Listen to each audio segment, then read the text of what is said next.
ഉദാഹരണമായിട്ട് ഉണ്ടാവില്ല. നിങ്ങൾ ഭയങ്കര ആത്മീയമായി ഉന്നതിയിരിക്കുന്നത് അറിയാം. അതുകൊണ്ട് അത്ര ആത്മീയമായി ചിന്തിക്കേണ്ട ഒരു കുഞ്ഞു കാര്യം നിങ്ങൾ നോക്ക്. ഇത്രയേ ഉള്ളൂ. അതായത് ഉദാഹരണം, ഈ ക്രിസ്മസ് ബമ്പർ ലോട്ടറി ടിക്കറ്റ് ഉദാഹരണം, ക്രിസ്മസ് ബമ്പർ ലോട്ടറി ടിക്കറ്റ് 25 കോടി രൂപയുടെ സമ്മാനം. എത്രയാണ്?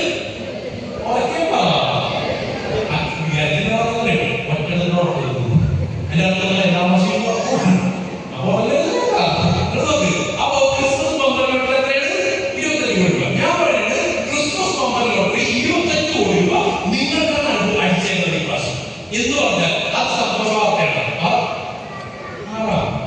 അല്ലെ?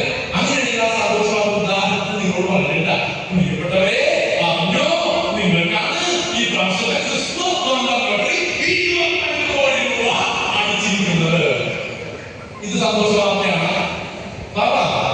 അങ്ങനെ ഈ സന്തോഷ വാർത്ത കേട്ട് ആർക്കൊക്കെ സന്തോഷം കഴിഞ്ഞിരിക്കും? സന്തോഷകരല്ലേ? നീ സന്തോഷമാകാതെ കുട്ടി നീ ഞാൻ പറയുന്നത്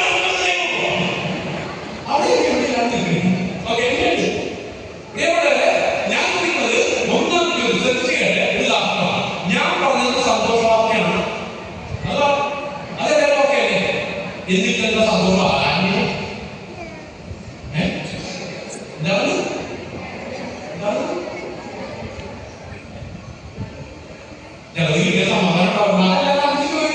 ഞാൻ പറഞ്ഞത് സന്തോഷവാർത്ത. സന്തോഷത്തെ പറയുമ്പോ സന്തോഷം ഉണ്ടാകണം, ശരിയല്ലേ?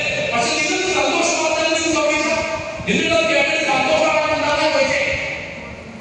ഞാൻ സന്തോഷം നിങ്ങൾക്ക് പറയപ്പെടുന്ന സന്തോഷവാർത്തയല്ലേ? അതായത് അവര് അവരാ സന്തോഷവാർത്ത വിശ്വസിക്കില്ല. ശരിയാണ്, ശരിയാണ്.